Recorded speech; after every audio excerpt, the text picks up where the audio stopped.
Beans கூட்டு மாதிரி சமைத்து வாரத்துக்கு ஒரு வாட்டி இல்ல 2 வாட்டி நம்ம அன்றாட உணவுல இந்த காய் சேர்க்கறதால எந்தெந்த நோய்கள்லாம் ஏற்படாம தடுக்க முடியும்னு கேட்டீங்கன்னா, முதல்ல உடல் எடை ஆரோக்கியமான முறையில பராமரிக்க முடியும்.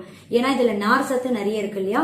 இது உடல் எடை ஆரோக்கியமான முறையில நமக்கு பராமரிக்கிறதுக்கு ரொம்ப ரொம்ப உதவியா இருக்கும். உடல் பருமனால கஷ்டப்படுறவங்க கண்டிப்பா மதிய உணவுல வாரத்துக்கு ஒரு 2 வாட்டியாவது சாப்பிட வேண்டியது ரொம்ப முக்கியமான விஷயம்.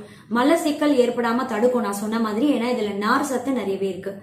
ஐசோஃபிளேவனாய்டு அப்படின்னு சொல்லக்கூடிய ஒரு உயிர் சத்து இந்த பீன்ஸ் பொரியல்ல நிறையவே இருக்கு. இது என்ன பண்ணோம்னா நமக்கு உடல் சோர்வு தெரியாம பார்த்துக்கும், உடல் ஆற்றலை அதிகமாக்கும், நமக்கு ஸ்டாமினா நல்ல ஒரு எனர்ஜியை கொடுக்கறதுக்கு ரொம்ப ரொம்ப உதவியா இருக்கும். நம்ம ரத்தத்துல ரத்த சிவப்பு அணுக்களோட எண்ணிக்கையை அதிகமாக்கும். இதனால ரத்த சோகை அப்படின்னு சொல்லக்கூடிய அனீமியா நோய் ஏற்படாம தடுக்க முடியும். ரத்தத்தை நல்லா பியூரிஃபை பண்ணும். ரத்தத்துல இருக்கக்கூடிய கழிவுகள் டாக்ஸின்ஸ் எல்லாத்தையும் வெளியேற்றம் செய்யும். இப்ப பீட்ரூட் சாப்பிட்டா நமக்கு ரத்தம் நல்லா பியூரிஃபை ஆகும், சுத்தமாகும் அப்படின்னு நிறைய பேருக்கு தெரியும் இல்லையா.